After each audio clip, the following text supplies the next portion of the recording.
What are you doing? About 113 watts, that is. Watts. So we're flashing the BIOS. This is really weird. So this is the Tomahawk, but we're going to run the 3900X in the Tomahawk. And there's a little bit of fan noise because the fans are cranked, because that's just, it's a test bench. It's an open air test bench. But can the B450 Tomahawk, which I've seen for like $50 on Amazon, go 12 cores, AM4? The answer is yes, it can. But we're updating the system so you can see. So the B450, it's still, I mean, it's an inexpensive motherboard, but we're going to run a 960 Pro NVMe Samsung directly into the CPU, no bottleneck.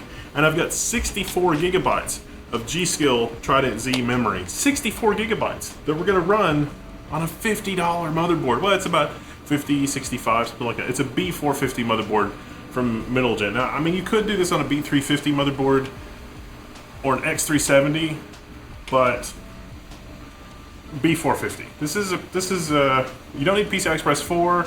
You've just got a graphics card, and you're happy with a single NVMe and 64 gigabytes of memory. I mean, that board is maxed out. If you're happy with that, this works. 12 cores. This video is brought to you by Nerd or Die and their new Glitch 2 streaming asset package. I've talked about Nerd or Die quite a bit in the past, and I've even used some of their elements even in this AMD coverage series, and their new Glitch 2 pack is a revamp of the entire Glitch package with everything they've learned since they've made it, including some really awesome assets, some backgrounds, some webcam frames, some just chatting overlays, and the alerts even interact with and pop out directly of your webcam frame, which is fairly unique and pretty freaking awesome. And they're all set up to be customized by code to change the color if desired, or directly with the source file, so that they can all be customized without any quality loss. Head to the link on your screen or in the description below to sign up, give a small kickback to my channel, and let them know I sent you. Get this for yourself, enhance your live stream, and onward to the video. So what evil have we done here? It's a lot of evil. So I wasn't just satisfied with my testing for using the Ryzen 3700X and the new Radeon Navi 5700 graphics card for rendering in DaVinci Resolve or live streaming or any sort of content creation. I wanted to see just how budget we could get. Like, really budget. I don't know what this contraption is that we have to build on. That's a Lee & Lee test bench. It's like the old school Lee & Lee test bench. And we've got it hooked up to a B450 motherboard from MSI. Now we are using an NZXT 280mm all-in-one cooler. You don't need that. All of our original testing was done on the stock cooler that came with it, and it did great. Yeah. Kept it totally cool. So this is just because it's part of the rig here. We added 64 gigs of 2933. Yeah. 64 gigs! 2933! So I've Don't been... be 450! Why? Yeah. What? This is the most unbalanced rig ever. This is like dropping a V8 in a go-kart. And yet, the go-kart is beating the Ferrari, metaphorically. It's so fast. So, it's been requested for me that I do some like recommended parts lists or build ideas for streaming rigs and for like rendering machines or editing PCs. And I'm kind of tackling both because we're still finishing up the data for the streaming benchmarks that I'm doing, but it's all leaning heavily that the Ryzen, the 3900X and the 3700X can pretty much take anything I'm throwing at it up to medium on some pretty insane settings that literally no one in the world streams at yet. And so between that and the fact that it's beating out pretty much everything my i9-7980XE can throw at it, the 2950X Threadripper and the 9900K can do in terms of rendering performance for DaVinci Resolve and Premiere for like a $500 budget at most, and we're throwing in some overkill parts for some of this, you can get the most budget, like, overkill render server and streaming rig with just this right here. Well, most of the cost in this particular setup is the graphics card. It's the Radeon 5700. It's new. Not the XT, not even the XT. And the 3700X, which is about $329 US. Those are the most expensive parts. Now, we've also got 64 gigs of memory in here. You would be perfectly happy with 16. All of my normal benchmarks were done with 16. So we have 64 in here, and that actually went faster than even in the X570 motherboard. So you will obviously, as I mentioned in my render server videos, like you'll benefit from more RAM, but you don't need it. Now we did enable PBO as well. There is a PBO option in in the Tomahawk UEFI, and we did see 4.375 on all cores I don't want to call it sustained, but fairly consistently. Yeah. The VRMs to get, I mean, it's an open air test bench. It's the best case scenario in terms of cooling, but little Trooper B450, it did it. Yeah, it finished it. Can you believe that there's a company that supports, the AM4 platform in such a way that you can actually use these really high-end chips on relatively inexpensive motherboards if all you need is one GPU, one fast NVMe, and the network is not a high-end network. The audio is not a high-end audio. The PCB layout is not super high-end, and yet we can still do 2933. We got the one PCI Express by 16 slot, which is fine for our graphics card. Everything's running at PCI Express 3.0, not 4.0. Just to be clear. And this clears up what I was what I was trying to determine with our rendering benchmarks and like what the actual optimization that was benefiting us the most here is, and it looks like it's the cache bump on the 3700X, not even the and not even necessarily the PCIe bandwidth, although that was clearly part of it. But like, we're still hitting similar numbers here. So nice. Yeah. Good job, everyone involved. Yeah, like this is. I don't know that I would be publishing these videos had I not run these tests as many times as I have on these different configurations because they sound that unbelievable. But at this point, Extraordinary claims require extraordinary evidence. There it sits. It's a B450. I don't know what else to say other than loop back to the Tom's Hardware article of, do you want to spend your life not having this in it? Just buy it. When you first saw Halo, were you blinded by its majesty? Blinded? Paralyzed? Dumbstruck? No. And so in terms of a dedicated streaming or render rig, for a render rig, you could throw in a 10 gigabit NIC, assuming you can orient your PCIe lane spacing enough, or alternatively, if you don't need 10 gig, which most people aren't using, you can throw in a capture card. Can't do both. But at least not with this motherboard. Yeah. Gonna have to spend a little bit more on the motherboard. But this motherboard, do that. $50, like compared to the bigger X570 boards, which can get up to like $1,000. Yeah, this is insane. The Well, flagship boards are like $700 to $1,000. There are $200 X570 options, but it's going to be in that $300 range. So 6 times more expensive. But you get PCI Express 4, and you get stuff. You spend more, get more, but that's pretty. You get a lot. Yeah, if you just need something that just works and goes, like this is bonkers, and it is some completely bonkers. Oh, and electrical power usage, like 250 watts peak. Yeah, we're only powering this with a 550 watt power supply. It's a cute little Seasonic power supply. It's modular, but I mean, it's like we're not even coming close to 550 watts, even with both the CPU and the GPU pegged. And spoiler alert, in my videos I'm doing the 12 core, and even with the 12 core, we don't exceed about 350 watts. Worst case scenario with more peripherals in here and a higher end GPU. Meanwhile, my i9 that is getting beat by this is enough to make my 1500 watt UPS beep at me because it's under too much load when you add in a couple monitors. Like, I am so dumbfounded at this point by all of the results that I've gotten over the past couple sessions of testing this stuff that all I can say is just buy it. If this is what you were waiting for, I have spent so much time mocking all of the claims of just wait for X, just wait for Y. People have been saying just wait for Navi for like 5 years. Just wait for Ryzen, just wait for Ryzen 2000, just wait for Zen 2. Waiting for Zen 2 was the right choice. The crazy thing here is that these Navi cards are not meant to be flagship cards. The encoder performance is flagship, the gaming performance is not flagship, but it's a good value for the money in my opinion. But the encoder performance is kind of bananas. And I mean, if you can get a cheaper 2060, 1660 Ti, like if this is purely for streaming or rendering where you don't need direct like GPU load, a cheaper 1660 or 1660 Ti will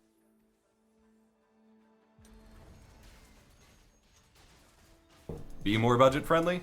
But if you just want to go all red, especially for something like Resolve, which is in Linux, once Navi support is added to Linux, everything's smoother on AMD graphics for Linux once the support is added. And game at 90 FPS at 1440p, 5700 XT. Yeah. So I wanted to spend some time in this video talking about my streaming benchmark data. I will have a separate video coming later in the week as I have to space out my uploads after I've uploaded 3 within 24 hours or I don't get notifications. But essentially I've built my own streaming performance benchmark for processors, as I feel like the traditional throw it on slow at 1080p 60 and see how many frames are dropped streaming benchmark is completely wasteful. Compression and encoding load as you go up in the CPU usage presets is not a linear curve of difficulty to perform. slow shouldn't be used for real-time or live video encoding situations in the first place, which is something I established in my X264 quality analysis, and slow is not worth it video. And it doesn't really scale, as I mentioned, it's not linear. It doesn't really scale performance in the same way that you think about in terms of difficulty, and similarly to like normal game benchmarks. And so I am posing a completely different streaming benchmark methodology, which for all I know, Gamers Nexus or somebody has already come up with for their Zen launch review as well, and have beat me to the punch since this is my later video in the day. But essentially what I start with is streaming at very fast through medium and looking at the total number of frame drops. However, that doesn't tell the full picture. So what I also take into account is your frame times. And in this particular video, I don't have the data for frame times like to show you analytically, but I was taking note of it and taking note when the game either became unplayable or became difficult to play due to spiking frame times or inconsistent frame times, you know, when the stream is affecting your gameplay. And that is very important to me, and something that completely gets left by the wayside, and something left out of AMD's benchmark, as their situation where both systems were under 99% GPU load, the game was actually fairly unplayable for the player in that situation. And that is super important for game streamers, and something that I get a lot of comments about, where it's like, my stream isn't lagging, but my game is lagging. What do I do? This is kind of trying to work around that. But not only that, I wanted to scale it to increase the difficulty in a linear fashion, much like gaming benchmarks. So instead of just doing 1080p 60, I also did 1080p 120 and 1440p 60. Now I realize nobody is really streaming this at this exact moment, although some people are streaming 1440p to YouTube since the bitrate allows for it. And actually Riot Games has done some investing and some looking into getting 120 FPS streaming for League of Legends. This is something that will happen in the future, so having this data now is beneficial, and it just gives you an idea of an actual scalable render load, which slow does not give you. So hopefully this data is interesting for you, and I wanted to start out with, I compared my Intel Core i9-9900K, since that was the topic of discussion and it kind of matches with the 3700X, along with the Ryzen 9 3900X, Ryzen 7 3700X, my full beefy i9-7980XE, the 36-thread monster, and Threadripper's, the only one usable in Windows really, 2950X, so that you could see where things start to go. And I'll hopefully have some graphs. This is very difficult to convey, so I am looking for feedback before I finalize this full methodology. And I'm actually waiting on NVIDIA's new tool, which should help me document frame times a little bit better. Otherwise, I'm going back to Fraps, because Afterburner doesn't seem to actually benchmark this data. It just shows it. So I'll be showing some like crops in of the graph, I guess. On my 9900K, even at 1080p 60, you can see that all the way down to medium, in Overwatch, you don't really drop any frames. It's like 12 total frames. It's 0.1%. It's nothing. But once you start getting past fast, like fast starts introducing some hitches and some hiccups, and it starts to feel a little uncomfortable to play, and then medium really ramps that up, even if the stream is not showing it.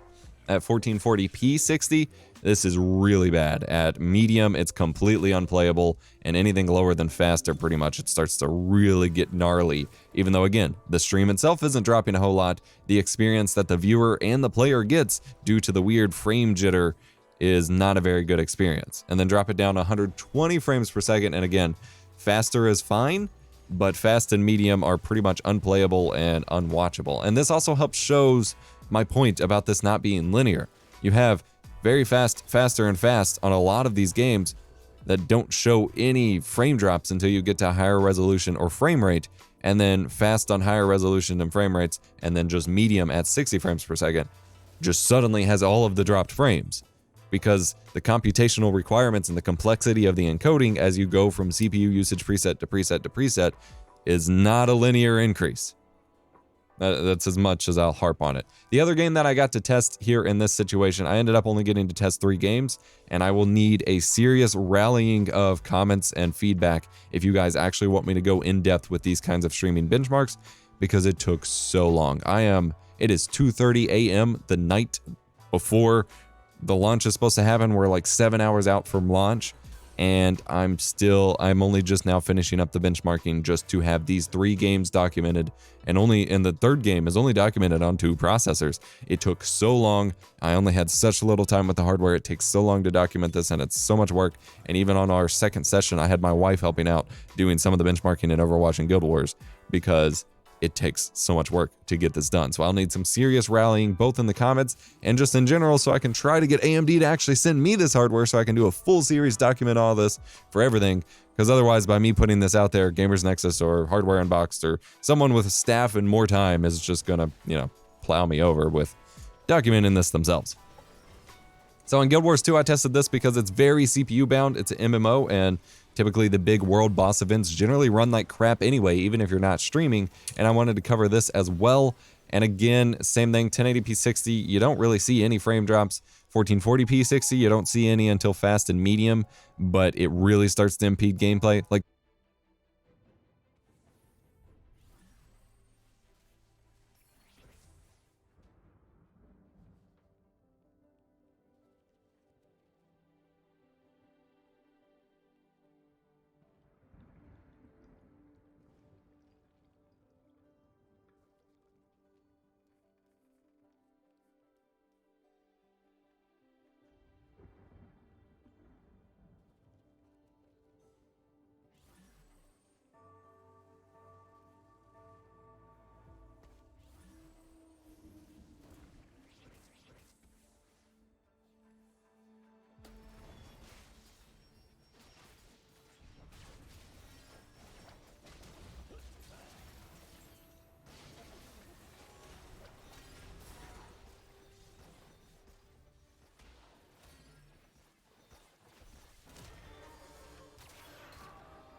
typically you're used to 20 and 30 frames per second frame rates in these big bosses anyway, but this really starts to make the cursor kind of not go where you want it to and things like that.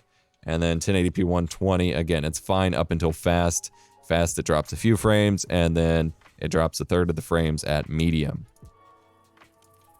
For quick comparison, I'm not going to run through all of this, but virtually no frames ever drop on my 7990 XE, and the game performance is not impeded whatsoever. It was a smooth sailing experience because it has all the threads to handle this, even for Overwatch and Guild Wars, which are both CPU-reliant games in terms of your gameplay experience. Flipping over to the Threadripper 2950X, mostly the same experience, but consistently, once you get past 1080p 60, so 1440p 60, 1080p 120, medium is just a nightmare. And at 1080p 120 for Overwatch, fast is a nightmare and started to really impede gameplay as well. But otherwise, other than medium, gameplay performance and the actual stream was not super impacted because this thing is just a beast of a Threadripper. Now, the new Ryzen chips, in comparison, you'll see quite a bit of dropped frames, primarily on medium. Again, 30% to 56% depending on the game and the resolution and the frame rate. But at virtually no point do you notice the gameplay being hindered. My wife didn't report any, I couldn't report any. Every once in a while there'd be a small frame hitch, but compared to my 9900K where there'd just be like constant choppiness and hitching and things like that in these games, the 3700X and the 3900X respectively, and the 3900X barely dropped anything even on medium. 3700X struggled quite a bit with medium, but otherwise, due to the different CCXs or whatever, your stream can perform really poorly and your game performance still be fine, which was blowing my mind because the whole, oh, 9900K can't stream. It can, even on medium at 1080p 60 in some cases, but the performance difference on your game versus the stream is fairly significant, going even from the 8-core 9900K to the 8-core 3700X, and the 3900X just eats it all for breakfast and blows it out the water. Now, on the 3700X on CSGO 1080p 120 FPS, I started to notice every once in a while a little hitch on fast, and then quite a bit on medium, but it wasn't quite as bad as Overwatch on the 9900K. But even CSGO on the 9900K, I was dropping frames, but the game still ran fairly smoothly. So that was the latest one I had ran on the 9900K, and it still ran very well. I was quite impressed.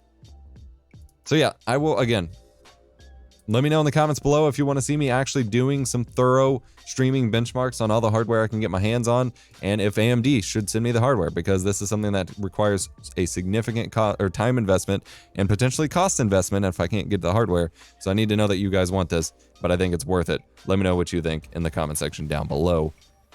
but these processors are beast for streaming. Definitely, if you're going to be single PC streaming, I'd lean heavily towards the 3900X or wait for the 16 core. But both of them can do it as long as your expectations are, you know, appropriate. It's just completely nuts. We got a full article and videos. You've got a ton more videos. Yep. There's so much more content you can check out if this has piqued your interest. Links in the description. Otherwise, like, comment, subscribe. There's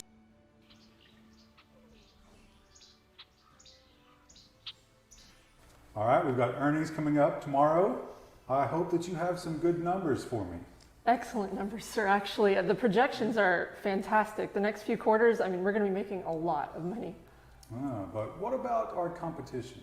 Well, the new Sandy Bridge architecture is going to carry us forward for at least the next 10 years. It's so far ahead that there's no way they're going to catch us. 10 years is all well and good, but as of this moment, who has the fastest CPU? Well, the Intel Corporation, sir. The Intel Corporation. I think you've earned your cake.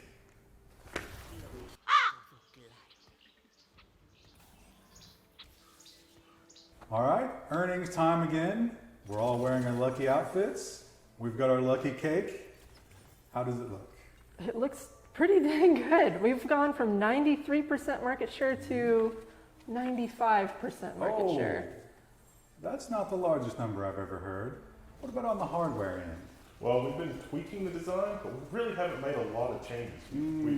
Are we making evolutionary changes to go forward? Not really.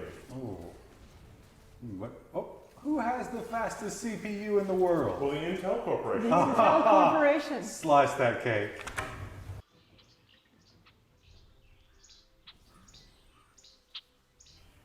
Here we are, it's earnings time. We have our ceremonial clothing, our ceremonial cake. What are the numbers? The numbers are good. They're not bad. Nothing has changed really. You know, we're still making the same amount. Profits are still good though. That's not going to make the shareholders happy on the call. What about on the technology front? Well, it's hard for us to get more market share. The competition is actually clawing back some market with Ryzen. But what is this word? Well, I mean, we've been on 14 nanometers for a while. We're trying to move to 10 nanometers, but... Yeah, we should be doing that, right? I mean, why aren't we doing that? Well, I mean, it's just... 14 nanometers has been good. Well, damn it, who has the fastest CPU in the universe? Intel Corporation. CPU. We'll cut the damn cake then.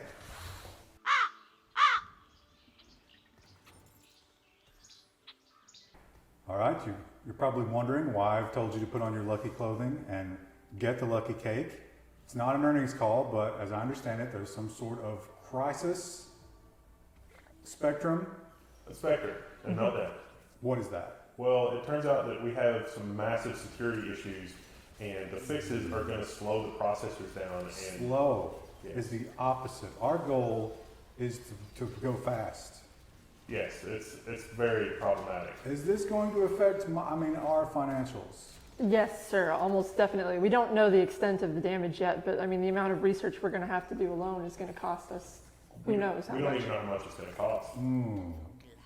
So what percentage would you say we're looking at here as far as loss? It's just going to be a problem after problem after problem. This is a great deal of bad news I was not prepared for. But who has the fastest CPU in the Well, universe? technically it's still Intel. Yes, but- it's Intel. Cut the cake. No, you don't understand. They're catching up with us. I mean, they've got a better process, it looks like, and they're catching up. And I don't think you understand the gravity of the situation because we don't have anything in the process node. There's no fixes in silicon. It's not,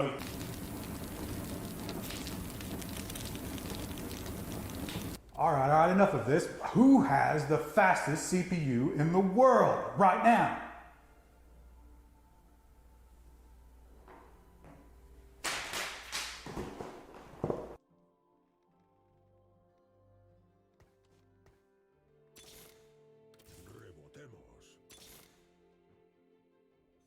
So what is the big question?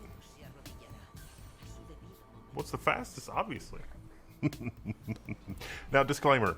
Yes, AMD sent me all of this stuff to test. Everything that you see in the video, I will be testing. And the big question on everybody's that was a slip. The big question on everybody's mind is how does this fare versus the 9? We've got the Radeon stuff too, but that's not in this video. Ryzen 9 versus the i9, Ryzen 7 versus the i7 9700K versus the 9900K. That's basically where we are and what we're up to and the insanity. Geekbench, the i9 9900K, 6034, 6034 in Geekbench. And the multi-thread, it's about 34,000-ish, depending on different things that you might be doing, cooling, what you know, if you got multi-core enhancement on. I did have multi-core enhancement on. The AMD 3900X, single thread. Remember, 6034 is the number to beat. It's about 5,900. Multi-thread, it's about 45,000-ish. So multi-thread, that's a pretty strong showing. Wah, wah. I mean, that multi-thread win is pretty significant, but it's all about the single thread and the lightly threaded stuff, right? Okay, so what about CPU-Z's built-in benchmark? The 9900K, maybe we can pull this off. Single thread, remember, multi-core enhancement, about 580. Multi-thread, almost 6,000. All right. Let's run the AMD 3900X, Ryzen 9. Let's see what this is. Oh, it's about 530, 540 single thread, but 8300 multi-thread. Wow, that's a, I mean, in the AM4 socket, 8300, that's pretty good, but, you know, that's it. I think Intel, you know, still the king of single thread. Why even bother doing a deeper dive? I mean, that's it. Show's over, right, folks? So, oh, wait, no, I'm getting a call. You sure? Oh, well, I mean, okay, if you're sure. Well, folks, Intel is saying that it's not about the artificial benchmarks anymore. It's about real-world performance. Well, you heard him. Let's take a deeper dive.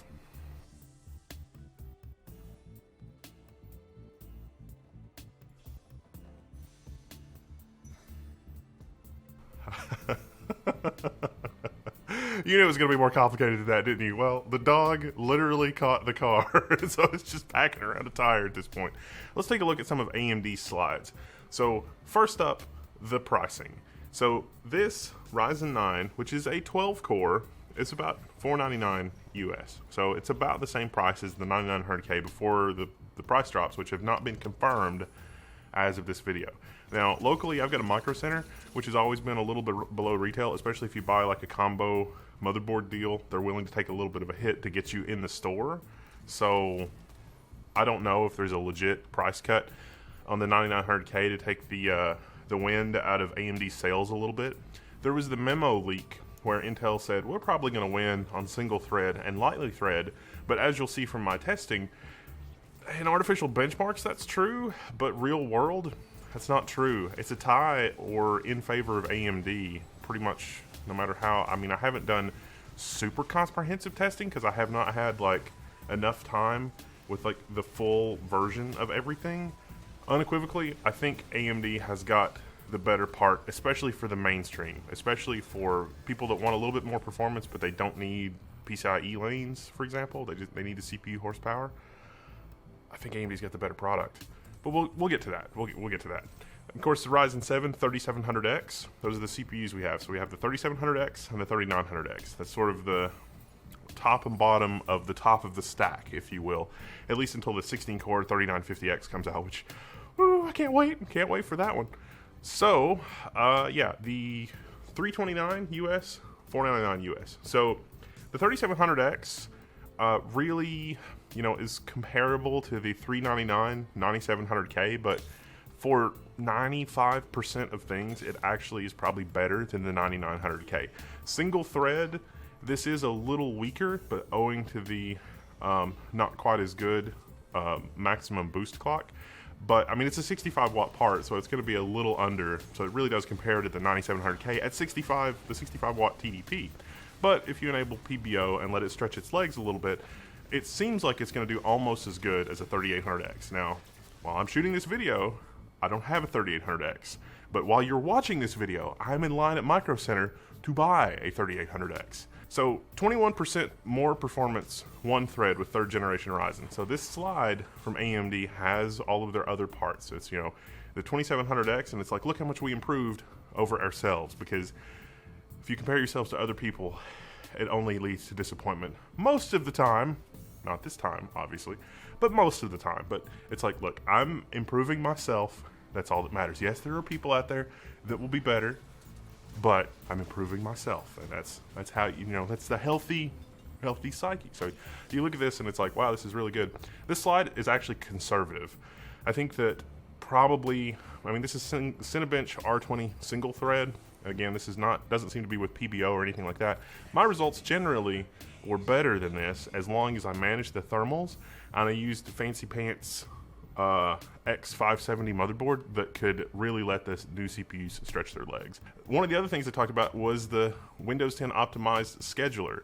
And a lot of people have gotten that wrong because it's like, oh, all of our game performance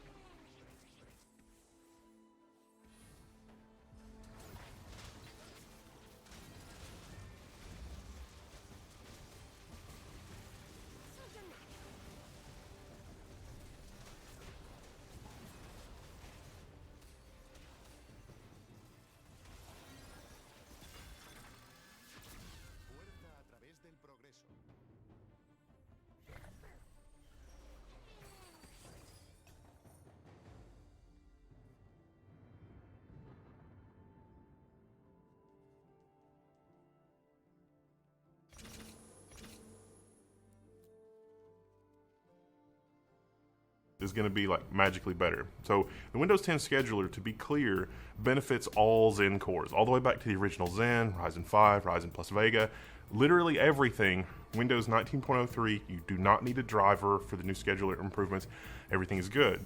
But if you retest a bunch of games, you will not see a dramatic uplift in average frame rates, or even 1% lows, or maybe even 0.1% lows. There is a little bit of a difference. And the other half of that is the thing that requires a driver, which is there's a Ryzen clock selection thing. Remember how we had to do like the balanced power profile? And this is because Ryzen would go from a low power state to a high power state.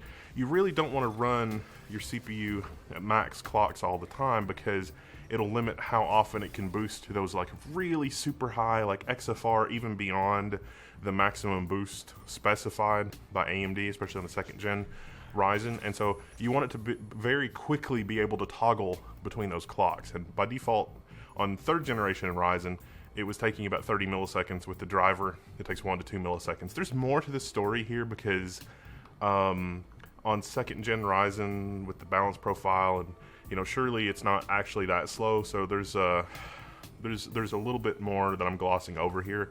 But with the chipset driver, there's basically no penalty for toggling between low power and high power states. And that's important if you want the maximum performance out of your CPU, especially for lightly threaded workloads. They talk about how Rocket League at 1080p low can be 15% better, and PC Mark, for the webpage app, can be about 6% better.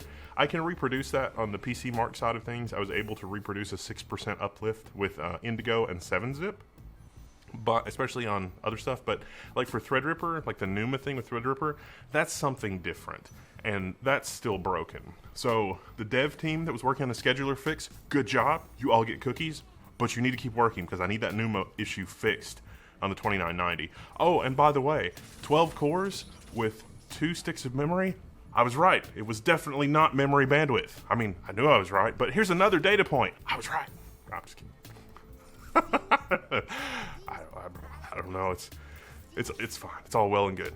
So I think GTA 5. Well, GTA 5 is one of the more interesting places where you can see the effects of the scheduler. But GTA 5 is weird because the engine itself is fundamentally broken when you exceed 140 FPS. When you're going faster than 140 FPS, there's a chance that something stalls in the GTA 5 engine and the whole machine will stutter. That is not the fault of the platform. That is not the fault of the CPU. There was talk of a lot of people saying that 1st gen Ryzen, like the 1800X, the 1700X, 1700 with GTA 5 was much smoother, And the reason for that was because the platform basically limited the maximum FPS that you could get at like 1080p. And so the situation